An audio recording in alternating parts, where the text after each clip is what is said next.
Greetings, friends. My name is Jessa McLean, and I'm here to provide you with some blueprints of disruption. This weekly podcast is dedicated to amplifying the work of activists, examining power structures, and sharing the success stories from the grassroots. Through these discussions, we hope to provide folks with the tools and the inspiration they need to start to dismantle capitalism, decolonize our spaces, and bring about the political revolution that we know we need. This episode was recorded just over a month ago, and we haven't had a chance to release it, but it is just as relevant today as the day it was recorded. We spoke to Anna Lippman about Labor for Palestine and their work organizing and disrupting alongside other organizations. I won't give too much away, but since that recording, Anna traveled to the West Bank and is joining us in the studio tomorrow to share their experiences. That episode will be out next week, but until then, let's tune in and listen to this important conversation. Welcome. Anna, can you introduce yourself to the audience, please? My name's Anna Lippman. I'm a rank and file member of QP 3903 at York University, and I'm a member of the coordinating committee of Labor for Palestine. I didn't know you were QP 3903. That's where I cut my teeth organizing for the first time over at York as a student for one of the many strikes that I survived. So welcome again, Anna. I'm so excited to have you on because our audience will know we've name dropped Labor for Palestine quite a few times. We've been watching your work, especially obviously in the last 2 months. But you did not just appear on October 7th, just like the conflict did not. Labor for Palestine has been around for some time now. Can you give us a little history lesson in the organization that we're seeing now? Yeah, for sure. So Labor for Palestine actually started back in 2006. So it's almost 20 years old by now. It's been, a bit on and off in the last few decades. But sort of the latest iteration really came out in 2017. A bunch of folks across different unions across Canada really came together to say, we got to start reviving this really powerful part of our labor movement. And so we've been sort of, plugging away since then. And then obviously on October 7th, suddenly the work became a lot more sort of salient to folks, And it appeared a lot more urgent all of a sudden. Yes. Not to say there absolutely. not to say there weren't pressing issues before, but I imagine everybody's work in this area of activism took it up a notch.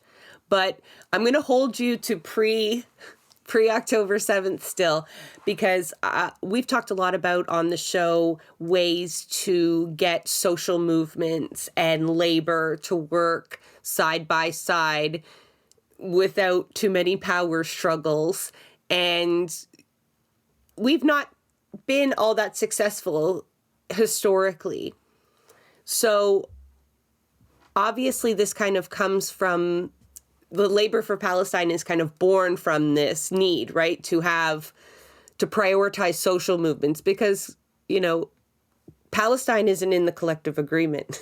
Right. It's a bit of a battle getting workers to try to prioritize all kinds of social issues outside of their own battle with their bosses. So what has it been like for Labor for Palestine to try to get in there and get motions passed, at the OFL, at these various conventions, and try to kind of awaken labor and to convince them that the resources that they have should be divided between workplace issues and social issues? Yeah, great question. So, I want to say maybe about a year ago, 8 months ago, Labor for Palestine launched one of our campaigns, Labor Against Apartheid. That's really been focusing on showing workers here in Canada why this is a workers' issue, what we can really do to impact the issue in Palestine from here. And so we have, these really great sort of educational workshops that we've been taking to locals really been chatting with folks about like what the labor movement can add to this struggle. And then, of course, since October 7th, that work has really just been made more sort of timely and expedient. So we've actually had some really wonderful successes in the past 2 months or so, supporting different unions, CUPE, CUPW, PSAC, into passing their own sort of resolutions at conferences and conventions to really not only show their support for Palestine and the workers of Palestine, but to also commit to things like BDS, the boycott, divestment, and sanction movement. Also we've seen, which, I think is really great, all these sort of rank and file members really be coming out and asking their local and asking their executive, like, why aren't we focusing on this more? And so we've really seen we've seen a lot of movement kind of on the issue within like passing of resolutions, really from coast to coast to coast, which has been heartwarming, I think. So I know the OFL passed a critical statement that wasn't immediately picked up, because I think some people think all unions follow what the OFL tells them to do, and that's absolutely not the case. We wish it was, sort of. Well, it's a complicated relationship, but what it didn't translate into immediate pickup from member unions. So then there were separate battles within these, but as far as I know, and I hope you can add to my list because it's kind of small, I know OPSU and the OSSTF, which is Ontario High School Teachers. Tell me you got more to share. Who's on board? Yeah, there's definitely been more resolutions. On the Labor for Palestine website, we have this fantastic page that not only lists like all these victories, and I promise there's more than the two that you mentioned, but also one of the things that we've been doing to kind of make these victories easier is sharing the resolutions between unions to make it sort of easier to adapt to people's specific kind of union, local, what have you. And so, again, I cannot name them, but I promise there has definitely been quite a few resolutions passed. So, every time we sort of hear of one, it's definitely like not only a major victory, but then it really inspires other unions to think like, well, maybe we could do this too. And one of the things that Labor for Palestine has been doing is helping folks, again, like see the resolutions that are out there and craft ones that are kind of specific to them. So, Anna, what I'll do is I'll link to the victory website there. Cool. And so people can see for yourself. So that way, yeah, you're not put on the spot and having to name them all. And some victories are not quite measurable either. You don't know the impact that goes beyond the resolutions. Have these resolutions and motions passed translated into bodies at actions? Absolutely. I think that, yeah, right? We have seen, definitely more so in the last few months, just the amazing kind of support from the labor sector. I know every time I go out to a protest, there was one here in Toronto on Sunday, we had such a huge labor contingent. And it was so great to see everyone, marching behind that Labor for Palestine banner, but also just seeing all those different kind of union flags and seeing that people really understand that, the fight for equality in Palestine is a fight that impacts all workers, right? Absolutely. Yeah, no, we've tried to sell that line as much as possible here on the show. I hope most people are nodding along as you say that. One of the things that I think is awesome about the blockades of not just the arms manufacturers and, adjacent companies, because it takes a million companies to make those fucking warplanes, but also locations like Export and Development Canada, and disrupting business as usual there. Because if folks listen back to our last episode, we had Dimitri Lascaris on, And he tried to answer the question there, what can Canada do, right? Like all these people are like, oh, what are we supposed to do? And we've also had and explained the call from Palestinian workers and the Palestinian resistance, where they're very specific in stopping the flow of arms and disrupting business as usual. And I feel as though all of those things that Dimitri and other folks are yelling at Trudeau to do, like what can they do? Anna and friends, so a massive coalition, Labor for Palestine, World Beyond War, Independent Jewish Voices, and friends, and others, they're doing that where they're doing what the politicians should be doing, right? They are, so I don't want to steal your thunder, but, watching the video from Pratt and Whitney action this week. So this is an arms manufacturer. They get federal loans, interest-free loans to make bits for warplanes that cause havoc and whatnot and drones. And so these folks shut them down. You pretty much shut that morning shift down. Do you want to tell me how that came about and how it felt to have such a successful action there, especially, 60 plus days in? You've been asking a lot of members and it's just getting stronger. Absolutely. So, I think one of the things that we here in Canada can so clearly see is the way that our country is sending and funding and manufacturing the weapons that are literally going to enact this genocide, right? So answering that call from union workers within Palestine to end the arms trade and to stop this business as usual, it's a rare thing in a social movement where you actually get direct instructions from the people impacted, right? What a great way for us to respond here, not only as concerned citizens, but also as people in manufacturing, in that labor struggle, right? Last week it was Pratt & Whitney.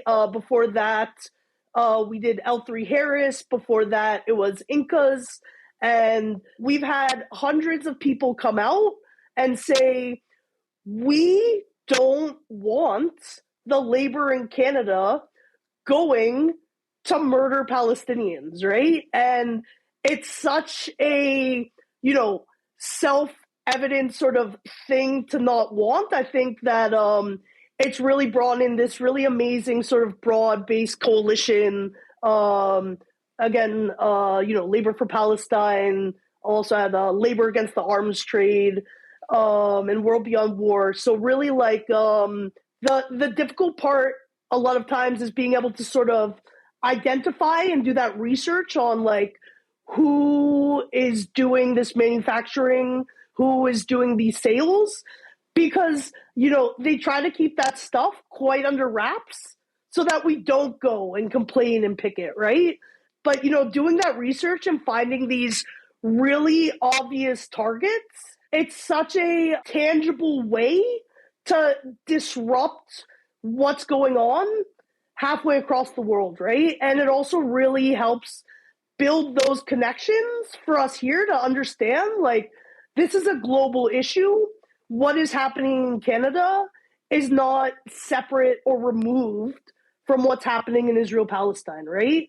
And so really seeing the ways that our two countries who love settler colonialism work together to really enact that policy, I think has been drawing lots of people out because, again, it's so clear, it's so wrong, and it's such an easy way to directly respond to the asks of the folks in Palestine, right? Yeah, Canada wants to pretend on the global stage. They like the image of the peacekeeper, and exactly. And as long as we're not the ones directly dropping bombs, that we're not responsible for the war crimes committed with them, whether it's by Israel or Saudi Arabia as another example of Canadian arms that go towards committing war crimes.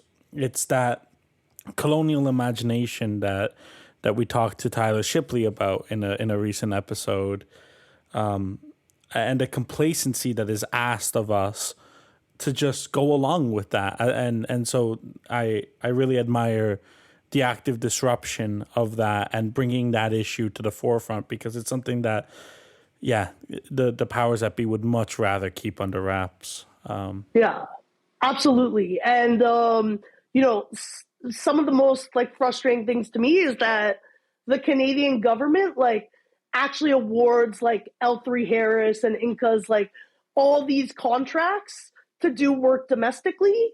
So not only are we like as a society totally fine with like sending weapons, but the government is actually, making sure these companies are sustainable, making sure these companies are profitable.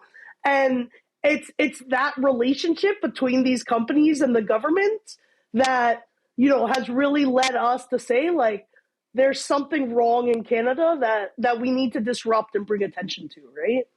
And when you think of all those investments that the Canadian government has made in this sector, it starts to make, along with its love affair with colonialism, it starts to make a little bit more sense as to why we've taken such a fucking genocidal position in these times when it's so obvious, when it's been laid bare. I think there's so many Canadians just going, what? Just pure shame in being where we are in our UN votes, in knowing that we supply weapons. Like, we were happy to shame them for weapons to Saudi Arabia, but it becomes a little more contentious when we're talking about Israel. But now, seeing what we're seeing, people are shocked. And the government gets away with saying, we don't really give aid to Israel. There's not a lot of dollars in direct aid in the same way we do to other countries. But you dig a little deeper, and that's done on purpose, right? This is buried.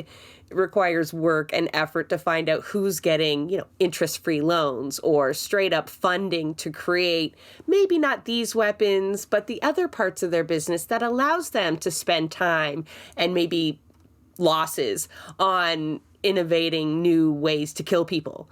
And so because that's a big excuse. People like the $20 million in weapons doesn't sound like a lot. But if you know that they're like pivotal pieces to the warplanes flying overhead, I'm happy to take those away and see what happens. I don't think that's a drop in the bucket.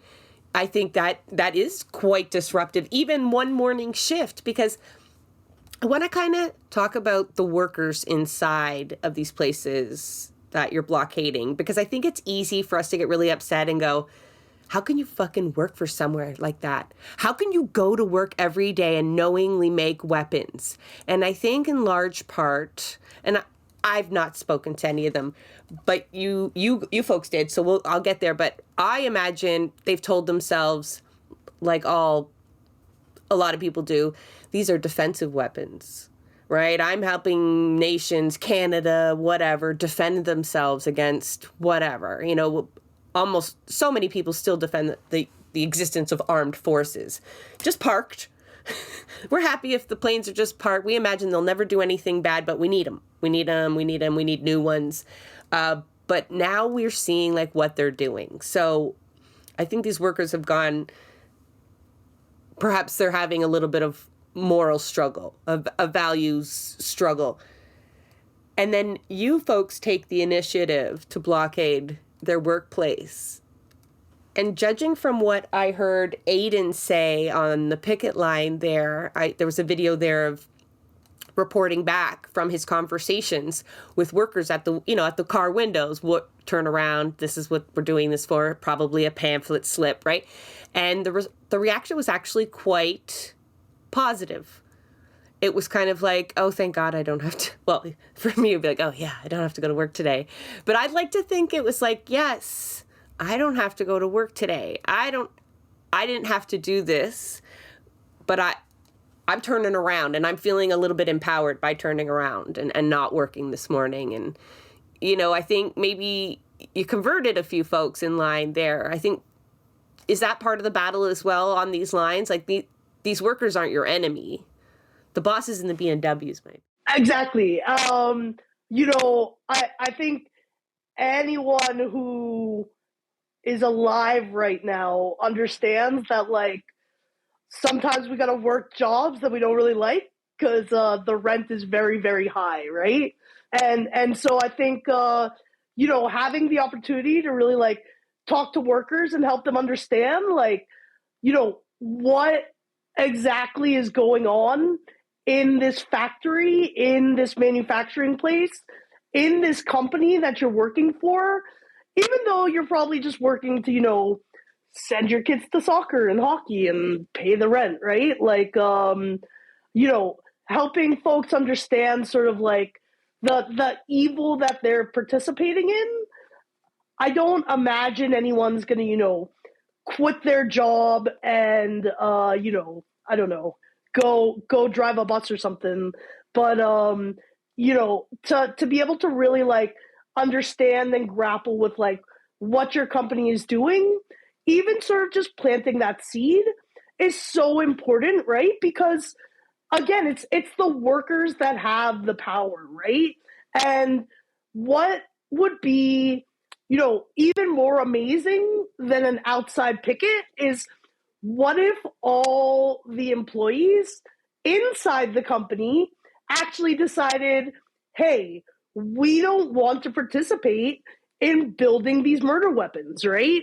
And so the goal again is it's to inform and to educate, because we understand that laborers of conscience don't want to have their labor going to genocide, even though obviously in this capitalist system, you can't just go away from working, right? And so to kind of arm them with that knowledge, perhaps help them have those conversations with their coworkers, like maybe in a month or so we'll see inside Whitney and Pratt, oops, all the folks are dropping and breaking all the stuff on the manufacturing line, right? Like so I think that is the dream goal, At the very least, maybe demotivated them. They're going to work at half speed from now on. Because, like, yeah, quit and go drive a bus. Well, someone's going to get that job. So I would rather you do what Anna's talking about and put your damn tools down. And that's why folks interested in doing blockades and doing this work, keep in mind, like, you are actually trying to sway those folks that you're blocking at the same time. No, you're not going to win everyone, but the ideal situation, the people who hold the keys to the ultimate disruption are workers. And I know that's right, kind of it's exclusionary to say that, but no one holds the position inside the means of production other than workers. So to see Labor for Palestine having a moment here to really also demonstrate to these workers what solidarity can accomplish, right? That's got to be learning on the line as well. That's got to be helping for labor's future goals other than Palestine, because it's been very impressive. It's been very impressive what we've seen so far. And yeah, do you want to share any other successes in terms of the blockades? Like, I use Pratt and Whitney only because it seemed to be the most recent, but is this coast to coast? Do you have This is somewhat coast to coast. It's where the companies are, right? So when we did L3 Harris a few weeks ago, we also had folks in Quebec and Hamilton, and maybe a little further east, who were also picketing L3 Harris plants and manufacturing businesses, right? But we've also seen, in Vancouver, some really amazing sort of block the boat initiatives where dock workers are refusing to unload or load ships that are heading for Israel, ships that are bringing these weapons and manufacturing and stuff in order to commit this genocide, right? And so, coast to coast, I think we're seeing the power of workers in being able to say, like, no, we don't want our labor going to this, right? And so I think that's really amazing. And again, the strategies employed kind of depend on where you are, right? Because alas, in Toronto, there's no ships coming in, but obviously, folks in Nova Scotia, folks in Vancouver, like they're perfectly sort of positioned to do that sort of solidarity work, right? Absolutely, because now we're seeing a lot of the global armed forces moving to secure the shipping lanes on that side. So it's up to us to stop the ships from ever leaving or getting loaded. Longshoremen, the terms are all very gendered, but longshore person is so long to say, but are notorious in history for being very effective in these types of movements to blockade the arms trade. And yeah, it's very heartwarming to see also the amount of networking that now I know you folks have done a lot of work networking beforehand. Palestinian solidarity work requires it, right? It's always been contentious. It's always had massive pushback. And so, but I wanted to ask you, did it take a different form? Like we talk about the sense of urgency that existed after October 7th, but like you folks are pulling off kind of covert actions. These aren't, we're going to poster ahead of time actions. They require background communications, trusted communications, and it's like across 4 or 5 different organizations sometimes. So without revealing too much, has that taken a different form now? 1, because of urgency, but also 2, because of the efforts to likely disrupt your work might have increased? With, we all don't even, Anna's not going to call me paranoid, but some of you might be worried, but it already happened beforehand. One can only imagine you need to be more careful with your communications on disrupting arms manufacturers in this heated time. So how do you folks do that? Absolutely. I think it's not necessarily that like the strategies have changed or anything like that, but certainly the urgency has brought it more to the forefront and really not only increased again this like level of repression of Palestinian activism, but has also brought lots more people into Palestinian activism, right? And we're seeing an awful lot of folks who, in September maybe didn't know what was happening and now can't stop thinking about what's happening, right? And so, I think the sort of heart and just determination that folks are feeling in this moment has really helped us bring out these large numbers and really helped people kind of see the importance of not only showing up, but of showing up in a way that's safe and secure, because we know and we can see again from coast to coast, like we're seeing people getting fired, suspended, doxxed, anything imaginable that the Zionists can do to kind of shut this movement down is happening. But again, like it's that power in numbers, right? And so we're bringing out this sort of mass movement now, but we haven't changed the playbook. Everything that we're doing is really based on the successes of a lot of the same tactics during South African apartheid, right? And we saw the power of the labor movement then, not only again in doing things like blocking boats, not delivering South African mail, all these amazing things that like specifically only folks in the labor movement can do. But we've also saw the success of that, right? And, that's why we're continuing on with these tactics, and that's why we know these tactics work, right? Because if it wasn't for labor, then Canada would have never signed on to, sanctioning South Africa. And so, for me, that's what I hold in my heart and my mind when I, engage in these tactics, because we've seen the success, we've seen the importance of the tactics, and we can do it again. And I think, people across Canada are really feeling that, right? And seeing that in the movement right now. Absolutely. Absolutely. You talk about doing it safe and securely, but at the same time, you talk about the level of repression.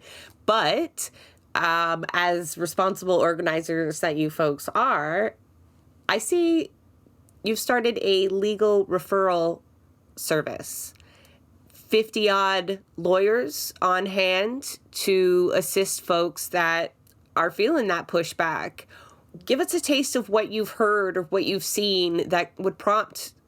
Perhaps people don't think that within organized labor that would be possible, right? You can't fire a union worker. Isn't that the old trope, right? No matter what they do. But that's not true. People are losing their jobs, and I wish, right? Yeah, absolutely. So, we started this legal referral with, the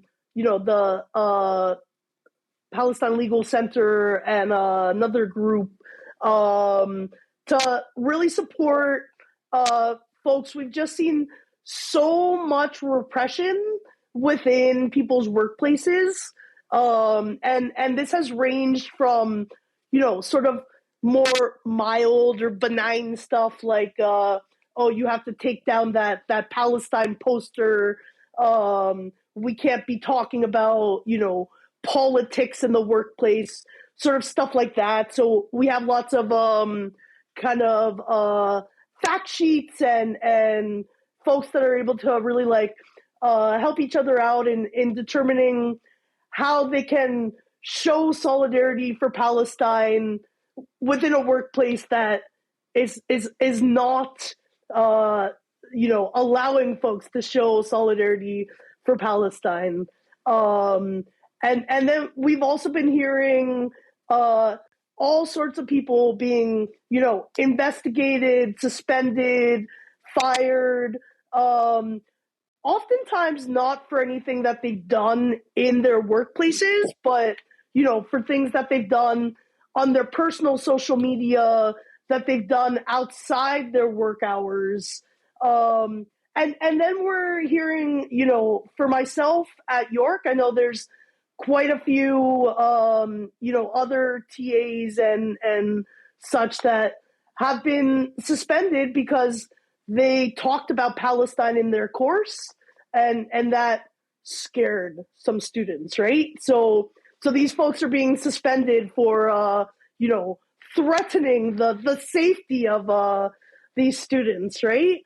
And so the range of sort of punishments and retribution that we've been seeing has really been astounding, but again, not surprising, right? Because Palestinian solidarity has always been met with this really well organized and well funded repression, right?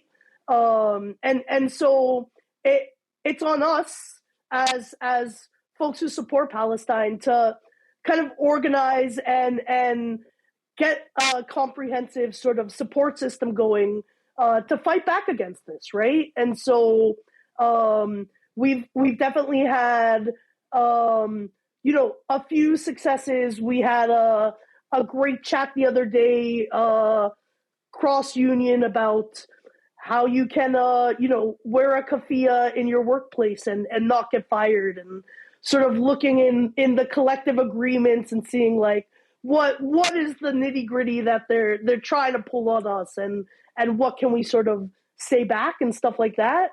A kind of know your rights approach. Exactly. But then of course there are the more serious cases that do require sort of lawyers to help folks push back against these suspensions, push back against these firings and what have you, It's funny how all of those right-wing grifters who who talk so much about freedom of speech and cancel culture and whatnot, have been quite silent for the They're past not couple of silent. months. They're telling me I should go to prison. I wish they were Right? silent. Well, silent about cancel Yeah. culture. I haven't heard the word free speech cancel advocates culture do not exist anymore, apparently, at all. in a They while. Which just goes to show the hypocrisy behind the whole movement in the beginning. Absolutely. But the story at Yeah. York of the suspensions, really makes me mad, but also vindicated, because I went on a bit of a rant, I think, a few times on our last episode about the centering of that safety in a moment where there's genocide occurring. And, it's one thing to make space for everybody's feelings, and then it's another to use that to actually shut down discussions of genocide, of ethnic cleansing, of even a very important political event. Like, no, we can't talk about that because it makes you feel unsafe. No, at that point, that is your problem. That is a you problem, and I hate operating that way. I feel like the tyranny of the majority is a huge problem in society. We have to listen to individuals and make accommodations. I do. But this is next level, right? I've never seen this before. And in fact, when we do say, like, hey, that language you use makes me unsafe, like, we have many times around trans youth and all sorts, racist language. Everyone's like, oh, you guys are so fragile, snowflakes, get a backbone. And now it's like, oh, well, I'm going to reinterpret everything that you are going to say and make it your meaning, and I'm going to act on that. And everyone is like, yeah, that's cool. Well, not everybody, but the powers that be are like, yep, that's right.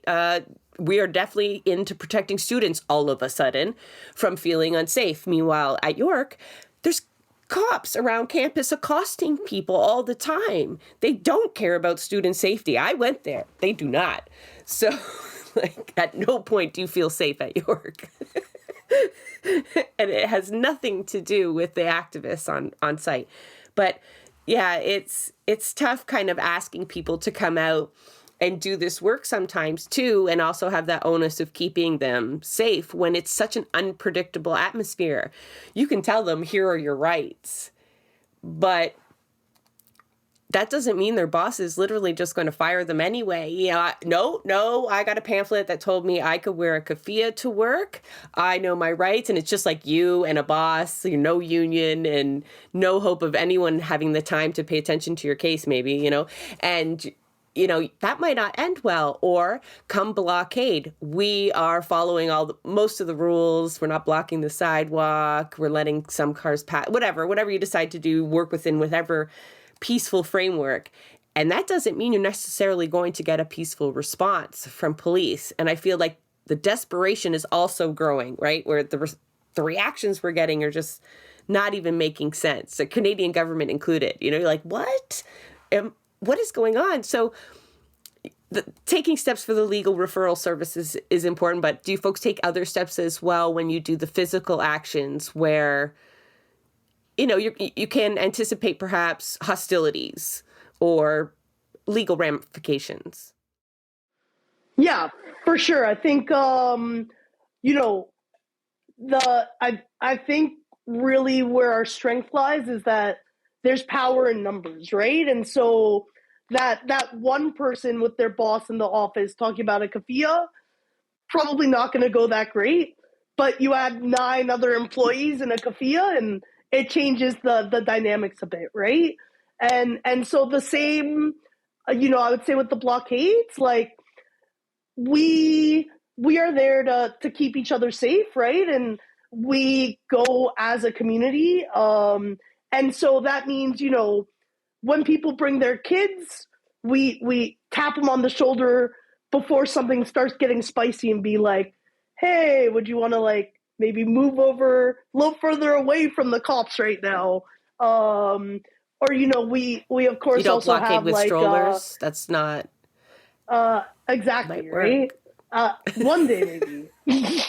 And I mean, we have folks that are there specifically for safety, that are there specifically to kind of liaise with the police. And that's been really successful because, for example, at the Incas blockade, there were a few arrests, but we had, probably like 5 or 6 warnings from the police, from our police liaison, to say, like, you got to move or you're going to be arrested, right? And so it's really that, communication and really caring for each other, but also recognizing that, getting arrested and having a $60 trespassing ticket is really kind of small change in comparison with 20,000 people murdered in Gaza, right? And so, I think that there's a bit of a dance that activists kind of have to do between kind of our safety and making a stand, right? So sometimes it's worthwhile to stay there and say, we are not moving until you arrest us. And sometimes it's not, right? And that depends on, the situation, the media, how the cops are, but also, what the folks in that position are doing, right? If it's someone without status, obviously we don't want them to get arrested, right? But white academics like myself, it's not really going to be a big issue if I sit in the back of a police car for 2 hours and get a ticket, right? And so if that's what I have to do to let people know that, Incas is sending, weapons to Israel, then sometimes, strategically, it's worthwhile, right? But, being able to sort of have the trust and teamwork to judge those situations, is, I think, what keeps us safe, especially when confronting the police, right? You mentioned media. How has there been much media presence at these blockades? Have you been getting coverage, and is how is, and if so, how has that coverage been? Yeah, fair.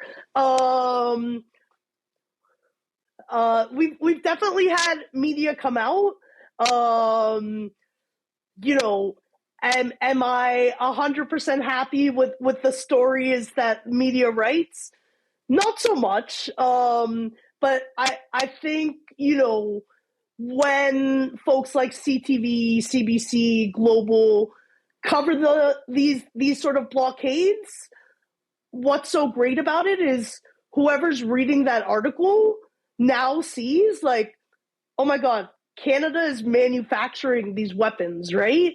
And so maybe the big story is like, Inca's staff were really mad about this, but they'll always have that little, at least 2 sentences that's like, well, Inca's actually manufactures the glass that goes on, whatever, right? Yeah, they have to explain why you're there. Right? Exactly. And people are like, why are they that building? Why Pratt and Whitney? It sounds like they make paper, What is it? And, well, they didn't want you to know this, but so, yeah, no matter how far it's buried, I guess your point does get across.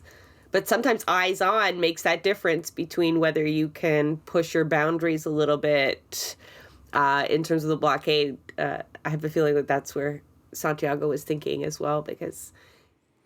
Well, yeah, that's what I was thinking is more because you mentioned, arrest, and it's like, well, it's one thing getting arrested and nobody seeing it. But if you can get arrested in front of a camera and to expose, the use of colonial violence to continue the Canadian colonial imperialist project, well, that's a very different thing, right? And it exposes, what side Canada's on and who exactly they're willing to protect. So I do think getting arrested in the right moment is always obviously not everyone can afford that, but it is an important part of the movement, I think. I picture those Just Stop Oil videos because I find them kind of impactful because they seem to have a camera person dedicated to getting that close up of everyone getting arrested, and they all have a speech prepared, and it's very personal to them. I'm getting arrested because, and these people do not they have practiced this, right? It's definitely part of their tactic. Also, you talk about tickets, folks handing out food to hungry people in the United States, getting tickets, but then, if we're going to pay tickets, let's make this part of the demonstration, right? Let's videotape this. Let's count how many. Let's drive up donations using this repressive tactic against us. So I want to ask about the smaller actions, though. It's great to see 200 people show up and then have power in numbers. But you folks have done a lot with a little sometimes, because sometimes I read the tweet and then I open the picture. And so the tweet will say, we've blocked some crappy company that's making weapons, right? I fill in the blank. And I'll open the picture and it'll be like 6 comrades with their arms out and signs stretched. And I'm just like, you folks are awesome. Because I think some people don't want to start initiatives, or they feel like they haven't built critical mass to shut it down. I mean, I guess maybe they envision a full ring around the factory and hundreds and hundreds of people laying their bodies down on the road. And sometimes it really doesn't take that much. Sometimes it's just a small paper line of resistance that is so visual and in the way that it does its job.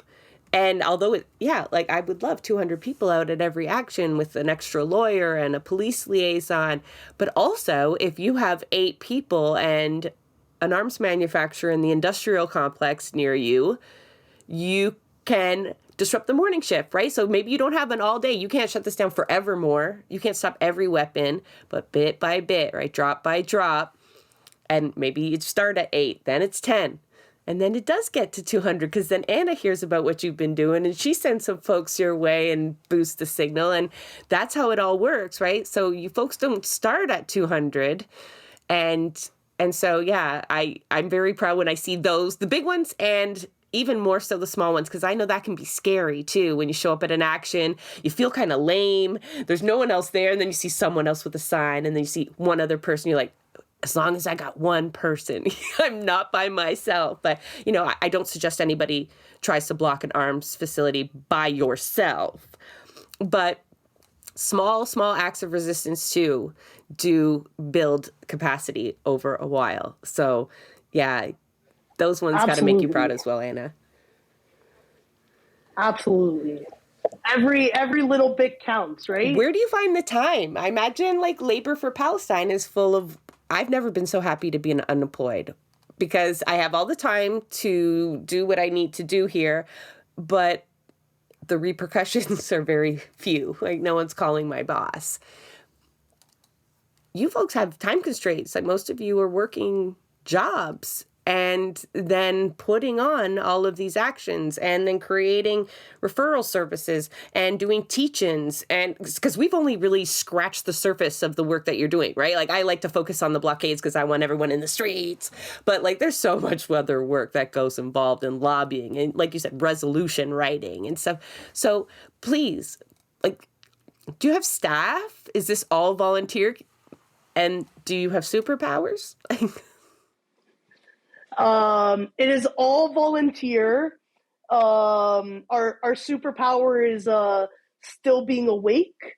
But really what it is it's not only the passion that keeps us going, but really to see how the movement continues to grow and build is so important, because not only does that, continue to motivate, me who's been at it for a bit, but getting more people in to lighten the load, that's how we make things sustainable, right? And so, I think the folks who are in Labor for Palestine and most of these other movements and groups, right? It's a labor of love. It's a labor of passion. And that's what keeps us going, because we see the injustice in the world, and we see our ability to do something about it. But bringing more people in and getting, these kind of ideas and tasks spread out a bit, that's what helps keep it going, right? Because, as you might imagine, 11 people cannot, create a mass movement. And so, we could start it off, we could get all the website up and going good, right? But it takes other people too to join us and really keep things going, right? And not just like literally, but also that feeling of not being in isolation, of seeing that your work matters and that people are picking up what you're putting down. What's the saying? Never doubt that a small group of thoughtful, committed citizens can change the world. Indeed, it is the only thing that ever has. Right? I love that. Yeah. That's what that reminded me of, because that's how it always starts, and it always feels, like an impossible giant thing, and then you put into work and things change, right? Absolutely. Yeah, I love that. I know you're doing what you're supposed to be doing because of the smile on your face after these 2 months. Like, I mean, just even the work alone, forget the horrors, right? Who can? Because at some point you have to just kind of put that aside. But Anna, you can't see her, but she has such joy in talking about this work. And when she says growing capacity and building movement, I mean, just absolutely lights up and appears to have a lot of energy despite talking about how tired she is. Anna, what can people do? And let's speak to unionized and non-unionized folks who are listening. What can they do to help your work? So it's not my work, it's our work, right? I always do that with my guests. Yeah. It's not just Anna. She's the only one I can see right now. But what can they do to help all y'all? All right. And so, I would say like every little bit helps, right? And it's the small stuff too, like talking to your coworkers, talking to the people in your life, telling them what's going on, telling them why you care and why they should care, but also, joining Labor for Palestine, joining our campaign, Labor Against Apartheid. I know that for myself and my union, we have so much of our money from York going into some really kind of gross, skeezy things that we'd like to divest from, right? So doing that research into your own sort of workplace, where is your pension going? Where is your workplace investing in? Doing these little campaigns, little lunch and learns, right? Like anyone, even if you're not unionized, can get a crew together for lunch and be like, hey, there's this fantastic workshop that teaches us about why Palestine is a labor issue, and again, like obviously being in a union makes it a little safer, but it's not the only sort of workplace that can organize, right? Like, if Pratt and Whitney folks spent Are they the unionized? afternoon, I doubt it, but I have Someone no idea. salt that, man. Right? But if they're not and they spent the afternoon just kind of talking about what their workplace is doing, like, who cares if they're union or not? They have that labor power, and together, it's like what Santiago said, right? Like, you can't fight that mass power, right? And so, I think of, in a non-Palestine example, the power of Starbucks workers to start unionizing and really get some rights for themselves, like all over the US, right? Like, it doesn't take an actual union to be in place for you to start making a difference in your workplace. But also, if you have a union, it makes it a lot easier because you can start, asking your union, like, oh, why aren't we passing these resolutions? Why is our pension, investing in these weapons manufacturers? Why aren't we having, our local meetings where we focus on Palestine and what labor unions there are asking us, right? Better yet, hold the meeting, bring the resolution, right? Yeah. And you'll teach people how to do that. Exactly. Yeah. So, again, I think like even if you're the only person in your workplace that knows what's going on, like talk to people, build that mass movement, right? There's it always has to start with one person, a small group, right? But we're seeing before our very eyes like the power of a small group of people to make global change, and that's what motivates me, and hopefully is motivating listeners. Well, I think you've done just that. Thank you so much, Anna, for joining us. For one, I mean, that's just an hour out of your day. We do appreciate it, but I much more appreciate the work that you and your comrades are doing immensely. Absolutely. You folks are modern day revolutionaries, and I very much will make sure that we boost your signal as often as possible. Folks will find links to find Anna and Labor for Palestine, their victory website. We will put as much as possible in the show notes so that people can plug right into your work and catch you at the next blockade. Yes. That is a wrap on another episode of Blueprints of Disruption. Thank you for joining us. Also, a very big thank you to the producer of our show, Santiago Halu Quintero. Blueprints of Disruption is an independent production operated cooperatively.